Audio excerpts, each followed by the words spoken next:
Hello guys, welcome back to my channel. This is David here once again, and it's been a while. I posted some videos, but I'm back again. I had some minor issues that I had to sort out. All right, so let's get right into the video. This is USOIL right in front of us, and as you know, we always start from what the higher time frame to the lower time frame. That's what we call the top-down analysis. So today we'll be starting from the daily time frame. Okay, so top-down analysis just explains that what we start analysis from a higher time frame and go all the way down. So all we want to see is that our lower time frame expectations should be matching along or be playing out exactly like how we are expecting it, looking at it from the perspective of what the higher time frame. And if it's not, then we know that there is something wrong. So right from here, you can see I have two trend lines. I have one upward trend line and I have one downward trend line. And you can see market has respected these two trend lines very well, or this well. So if we come here, we can see that the market has respected this downward trend line for a while, and we are currently ranging between these two boxes. Okay, so what is happening is this is what I'm expecting the market to do, or this is what I'm expecting to play out. Okay, since we have a downward trend line and we have an upward trend line, I'm expecting that the market is going to do some gimmicks here, okay, and then at some point go back to the top here, touch this trend line, come the way back all the way back down to touch the upward trend line, and then shoot up again. Okay, so this is what I'm expecting the market to play out, looking at what it has done over the past few months. That's what I'm expecting to play out. Okay, so let's come right here. Still in our daily time frame, you can see here market invalidated this lower time frame that this lower trend line that I drew here. Okay, so we are going to delete that since it has been invalidated. You can see the market has moved through it several times. So basically, once that happens, it means the trend line has been validated. So I mostly just remove it and then draw a new one. So I'm going to delete it and then we'll draw a new one. All right, so we'll draw one from here all the way here. Okay. So this is what I'm expecting. Like I mentioned earlier, I'm expecting the market to play around this lower time frame trend line and then go all the way to this top here, touch this green trend line, and then bounce down all the way to this upward trend line. So this is what is going to happen. I'm expecting market to bounce off this trend line, go up, come back, okay, come and hit this trend line, go back somewhere around this, come back, and then we go to the top. All right, so this is my analysis from the higher time frame perspective. And if you come to the lower time frame, okay, so you can see currently the price is almost coming down to this trend line. So let's see what is playing out in the lower time frame. In the lower time frame, we can see that market bounced off this trend line. So I can quickly just adjust it a little bit. Okay. All right. Yeah. That is better. All right. So you can see here, market bounced off this trend line, went up, and then came back all the way here. So all I'm expecting is that once we get a strong bearish candle, right, closing below this red line.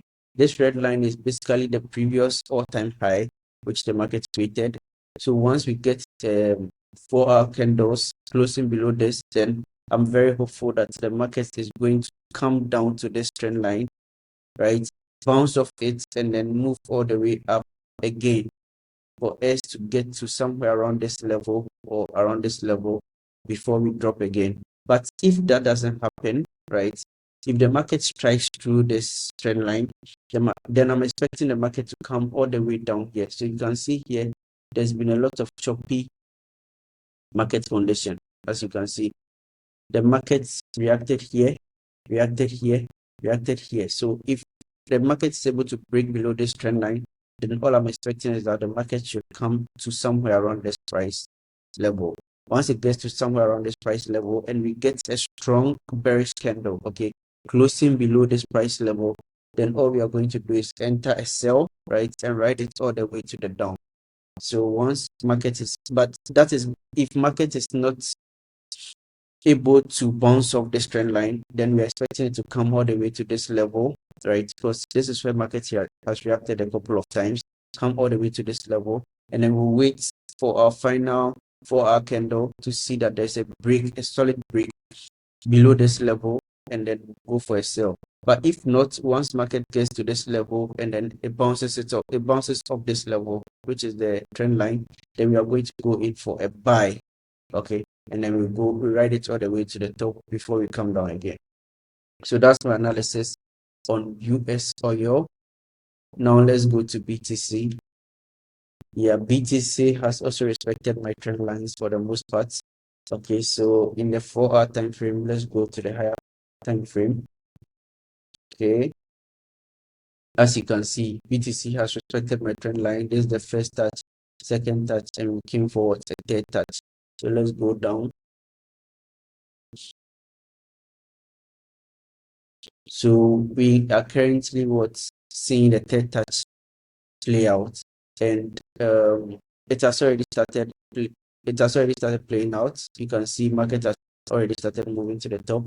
All I see is the market move all the way to this level, this blue line, right? And then we will see a little bit of consolidation here. And then once the market gathers momentum, we'll shoot all the way up again. So we are going to move from here to here, perform some consolidation here, and then shoot all the way up to this level. And then once we're able to break this trend line, then we are going all the way to the all-time high again. Okay, so I'm highly bullish on BTC, and any selling opportunity I see, any time I see the market sell, it's an opportunity for me to look out for like key levels and then enter for buys. So that's my analysis on BTC as well. Today I will not be analyzing gold and the others because I've not really taken a look at them in a while. So probably I'll take a look at them and then shoot another video for those. For NASDAQ as well, sorry, not NASDAQ, S&P 500. All I see is S&P 500 has created a new all-time high. Okay, it used to be somewhere around this level here, as you can see. It has created a new all-time high, and then all I see is market coming back to retest the previous all-time high. So you can see this zone. All I see is market coming back to retest this zone, and then we go all the way back up. So we are coming down here. We'll play around here for a while. Okay, and then we shoot back up again. So that is what I see for S&P 500. If you go to a lower time frame, you can see a little bit of consolidation here because market did a lot of consolidation here as well. So it's going to do a lot of consolidation here before we drop further and then perform some kind of consolidation around here again and then shoot all the way up again. So that is it on my analysis for S&P 500. Hope this helps you in your day trading, and let me know if there is any other thing you want me to add to my analysis, whatever you feel useful. Okay, and thank you for staying all the way through to this video. Have a nice day. Bye.